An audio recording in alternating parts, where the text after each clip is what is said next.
Hello, and welcome to episode 117 of Linux Dev Time. I'm Joe. I'm Amalith. I'm Kevin. I'm Andy. And I'm Mark. Welcome back, everyone, and welcome to the show, Mark. Hello, thanks for having me. People may know you from Linux Matters, of course. You may. But you are also, in your day job, a web developer. So that's what I want to talk to you about today. Okay. Something that I've wanted to talk about for a while is this idea of developing in languages that are not new and cool. Because Andy gets to do Rust all the time, Yes. which is, this cool thing, as does Kevin, and Amalith does quite a bit of Go. But you as a web developer, am I right in thinking that you mostly do PHP? Mainly, yeah, at the moment. I also do front-end stuff, so I do stuff in JavaScript for the front end, but the project I'm mostly working on is Moodle, and Moodle is a PHP web application. Right. And don't you get bored then? It was interesting you introducing it as, a language that's not cool, because I don't remember the last time someone came up to me and told me the language that they worked in, and I thought, oh, you must be cool. But that being said, I understand, PHP is a language with a lot of legacy. It wasn't designed with a particular modern focus in mind to solve a particular problem that has come out of the legacy of languages that existed before. I mean, PHP has a bit of a bad reputation because I think a lot of what people think of about PHP is based on PHP in the past. So when I started my professional career, PHP was, I think, version 5.2, which is when it had just got things like object orientation. It took them 5 versions to get to that. And there was a lot of bad code out there because PHP is really easy to get into and really easy to write. And you can just open a file and hack on it and stick it on a web server and it runs. The vast majority of my PHP experience is before version 5, so I only saw that stuff. Exactly. So people, when it was just procedural code, it just took whatever you put in the URL and ran it, and you didn't necessarily clean it. You just stuck it on the page for people to inject whatever they liked. Fine. So I'm quite curious about what you think of the strengths of PHP. Do you enjoy working in it, or do you kind of wish you were working in something else, or how do you feel about it? I know other languages, I do a fair bit of Python, not for the actual applications we work on. For a lot of the tooling, we use Python. The main downside of PHP compared to Python, I think, is consistency. A lot of the lower level PHP functions are based on C functions, and they didn't necessarily have consistency, which means what PHP picked up was inconsistent. And the way it's been developed over the years, it's multi-paradigm. There's different ways of doing the same thing. Or there were different ways of doing the same thing. But as things have progressed, we're now on PHP version 8, which has a lot more modern features. You can do things like declaring which types you're going to accept into your function, even though it's not strongly typed. So it's not like you're working in Java and you have to say exactly what every variable is going to be and exactly what your keys and values are going to be in a map and stuff like that. So it's easier to write, but you still know what to expect when you're writing your code. It makes it easier to design APIs and things like that. But really, I think the biggest strength of PHP is that it is so easy to get into. If you've got a web server, you've basically got everything you need and a text editor of some sort. You don't have to get a whole tool chain and compilers and stuff and get the exact style right first time.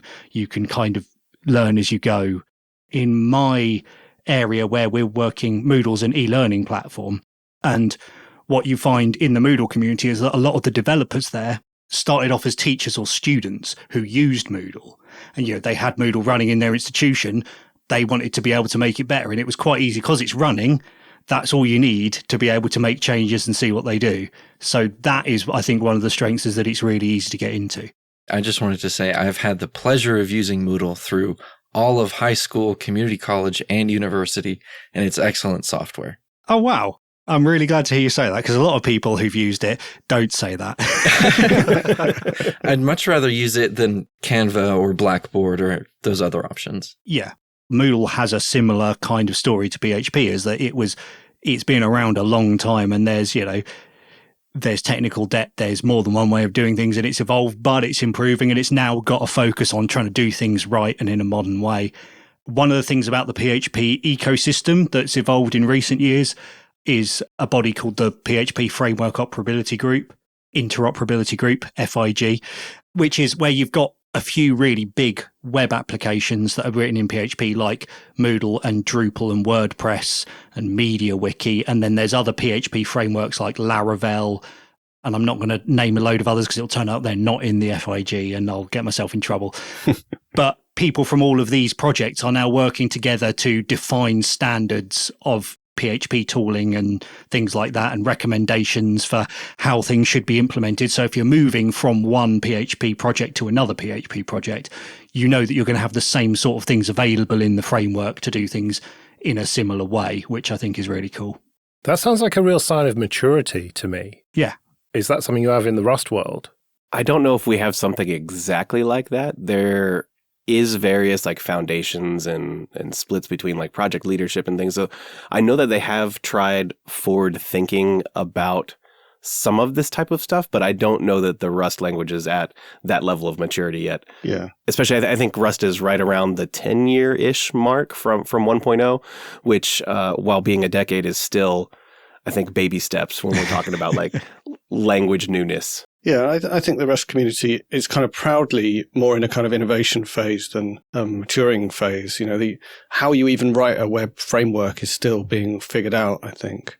Although there are steps forward on that. But yeah, certainly like the async world could really do with interoperability between the different runtimes, and that's still being figured out. So different stage of maturity, definitely. Yeah, one of the interesting things about Rust and as it's going through the maturation phases is how they're trying to look at not ever having a Rust 2.0. Now, I actually personally don't really agree with this part of it. I do think that at some points you do have to like pull certain parts out of the language or things that you just can't foresee that were not correct, and leaving them around even in a deprecated state, in my mind, is suboptimal. But however, that's not the way the Rust leadership is wanting to take it. But in doing so, they are looking at some very interesting things and what they're calling like editions. And we've run through a few different editions. They come out every 3 years or so. But the idea being that you can make backwards incompatible changes in a lower level IR of the language, so that the kind of front end of the language that the humans are actually writing does get to have the newer niceties, some of the breaking changes, while the underlying compiler doesn't actually have to change at all and is still backwards compatible. And you can mix and match these editions. So you can be writing the latest and greatest Rust code in some of the newest framework that's come out, and it's still perfectly interoperable and compilable with code that was written in the original edition. So it's an interesting thing that they're still trying to flesh out. It's still, even though they've gone through a few editions already, they're still trying to figure out, what does that mean long term? What is this going to mean for Rust in 50 years? You know, when it has reached some of those higher levels of maturity. That whole thing is really fascinating. I feel like the whole program community has got like trauma from the Python 2 to Python 3 transition, and we're all trying to avoid that happening to us. But it does put constraints on the way Rust evolves. What's the backwards compatibility situation with PHP stuff? They've got more into sort of doing deprecations between big releases, I think, from PHP 7 onwards. So between PHP 5, there was no PHP 6 because, it's like Windows 9. It just never happened because there was quite a big leap there, and there was a lot of work done around performance. So that was probably the biggest, sort of the most breaking changes were there, whereas now they've tried to go for sort of smaller point releases with sensible deprecations in between. But generally speaking, you don't find huge amounts in between that break. It's more that there's stricter ways of doing things. So you can now write code which wouldn't run on an old version, but your old code will probably still work for the most part. It's fascinating looking at a language like Java that started out saying, we're so clean, everything's so perfect and right about us. You know, we're not that like horrible old C++. And then, along come generics and then all the next thing. And now Java has all these corners that you should avoid, just like C++ does. And it happens to all of us, right? Yeah. I think Go has gone through that a lot where, the no generics, there was a huge crowd that was like, oh, generics are not needed. They're never needed. You should just copy and paste everything. And then generics eventually did show up, and now they're like, hey, this is how we should do generics. They're really good, right? So Go is one of the more recent examples, I think, of that. Okay, this episode is sponsored by people who support us with PayPal and Patreon. Go to linuxdevtime.com/support for details of how you can support us too. Linux Dev Time is part of the Late Night Linux family, which means that for $10 a month on Patreon, you can get access to an RSS feed that contains all the Late Night Linux family shows without adverts like this. There's also an option to get just this show ad-free for $5 a month. Some of the episodes are even released a day or so early for Patreon supporters. So if you like what we do and can afford it, it'd be great if you could support us at linuxdevtime.com/support. I have this sense, as an outsider, that the vast majority of professional developers are doing their work in old, established languages like PHP, like C, and stuff like Rust and Go, the relatively modern languages. There are far fewer people working professionally doing that. Is that correct, do you think? Definitely, especially Java. There are so many Java developers. There's a lot of Java code out there. But I think you don't hear as much about it. I think it's like the silent majority of developers are just people who, they're not like us. They're not people who go on podcasts and talk about developing because they love it. They do it because it's their job and they get paid well for it, and they'll just keep doing it until they retire. And they don't particularly care if they're still working in COBOL because that's what they started in 20 years ago and they're perfectly comfortable doing it. And maybe they're not starting very many new code bases compared to Rust or Go, but there are definitely far more existing Java or COBOL or whatever code bases, and far more people working on those code bases and maintaining them because they're so essential and relied upon.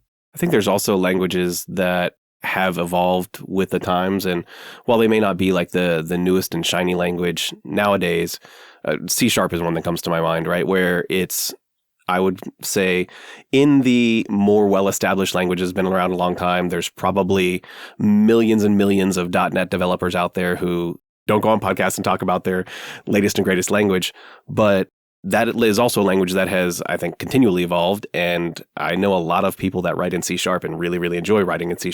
And so it does still have a lot of, like, it keeps up with the times. It adds a lot of new features that I think some of the newer languages have made more public. I don't want to say maybe not made public, but they have brought into the public's eye. And C# is one of those languages that has, I think, continued to stay with the times, at least to an extent, while still also kind of remaining a language that you go and do at your day job and then go home. And that's presumably why there's 8 different types of class you can have in C#. So as someone who is not just a 9-to-5er, Mark, you work on the PHP stuff as your day job, but you're obviously an enthusiast when it comes to this stuff, hence doing podcasts and all the rest of it. Mm-hmm.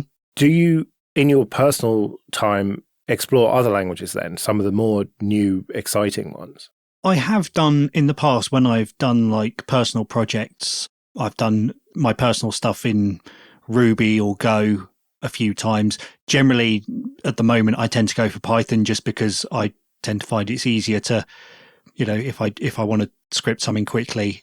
Being used to working in an interpreted language, and Python can talk to everything else. So I find that's generally the one I go for. To be honest, I find that when I'm working full-time as a developer, the stuff I do in my spare time is like all the servery sysadmin stuff. Whereas if I'm doing servery sysadmin stuff at work, then that's when I spend my spare time doing codey stuff. Right. There's always a balance between like productivity and everything being just right in terms of your personal projects, right? So yeah, if you've got a personal project and you just want to get it done, then you pick something that you know you're going to be really productive in. Yeah. When I did stuff in Go, it's because I wanted to do it on my laptop, but I was running it on a Raspberry Pi. So being able to cross-compile it and just throw a binary at the Raspberry Pi and not have to install any of the Go stuff on there at all made doing that really easy. But yeah, if I'm just running it locally, just being able to say, right, Python's already in my system, let me just use that. And again, deployment. What we're talking about here is deployment. That's one of the things that baffles me a bit when I do work with Python is, great, I can write this and run it, but if I want to share it, it kind of feels quite strange compared to working in PHP, where it's like you've got your server and you've got your modules, which you've installed from your package repository along with everything else. And there you go, that's what you've got. And anything else is PHP code, which you have Composer for installing dependencies like you have other language-specific package managers, or you just include it in your code base. Whereas, yeah, I find with Python, the idea of VMs doesn't really fit in my head. But if you don't use them, you end up in all sorts of trouble. Yeah, it's really weird to me, this whole thing, that when I started using Python, it was about Python 2.4. And one of the great strengths of Python was everyone had it and it was the same on every machine. Yeah. And now it's the opposite. And everyone's got like there's like some version of Python 2 still stealing your Python executable from you and nothing works. Well, no, the problem is everyone has it. They all just have different versions now. Three different versions. Yeah. I think that's one of the interesting aspects, though. If we look at like some of the quote unquote newer languages, there's probably some kind of a dichotomy between why are those languages attractive to people? And it could be that they either A, have no cruft and, tech debt and all this other stuff of like things that you don't have to unlearn. So that's one appealing aspect. It could also be things like they bring something newer to the table to the developer, whether that be like a paradigm or a programming construct that lets you express your ideas in a more novel or maybe more accurate way. Or it could just be something like they bring something like the deployment game to the project. So for example, like you were talking about with Python and the deployment being terrible, to say the least. But then some other languages kind of have that aspect solved. And so like it could be all these different things that kind of make a new language attractive to an individual. And it's not necessarily just one thing or one aspect. Yeah, definitely. So I'm quite curious, Mark, about what the experience of change in PHP has been like. Because when I think of my experience of PHP, when I learned it back in the dark ages, and it was just a flat namespace of terribly named functions. Yeah. And that was all you got. And then I came back to some PHP more recently, and there were like classes and all kinds of stuff like that, and it all looked very unfamiliar to me. Yeah. So that was kind of a big ka-chunk where there's all syntax around those classes and things that's different. But what's the experience of change in PHP like most of the time? If you've been in it all the time, it has been more gradual. But I think because of what I described earlier, like how your code will normally keep working, but you can do other things with it. So you can namespace all your code, but you still don't have to namespace all your code. So for me, it's like been moments of realization that things are now possible. It also happens to me with HTML. Like when I come to do something front end and I find, actually, you don't need any JavaScript for that anymore, because actually there's now an HTML form element that gives you a date picker. So you don't have to go and find a jQuery library to do it for you or something like that. But because the old HTML still works, so you might have never thought to change your forms. And it's similar with PHP. One of the good things about working within Moodle and Moodle trying to push forward and keep up with the modern things that PHP gives you, and working with the Framework Interoperability Group, which brings these things in, is that then you become aware that these things are possible and you want to use them and you want to tell the rest of your team about them. I think that's another big aspect of things as well. Like, so if you're working in an older language, or let's just say a more mature and well-established language, and you're working in a more mature and well-established code base as well, depending on the company or whoever it is that owns that code base, they could either be sticking with the old paradigm of the language, which sometimes that's arguably more painful, but if you're getting paid, maybe that's okay. Or companies that are like, hey, we have an established code base. We're not going to rewrite the entire thing. However, we will update the language toolchain, and we can use the newer features and kind of continually improve that way, incrementally and stepwise. Yeah.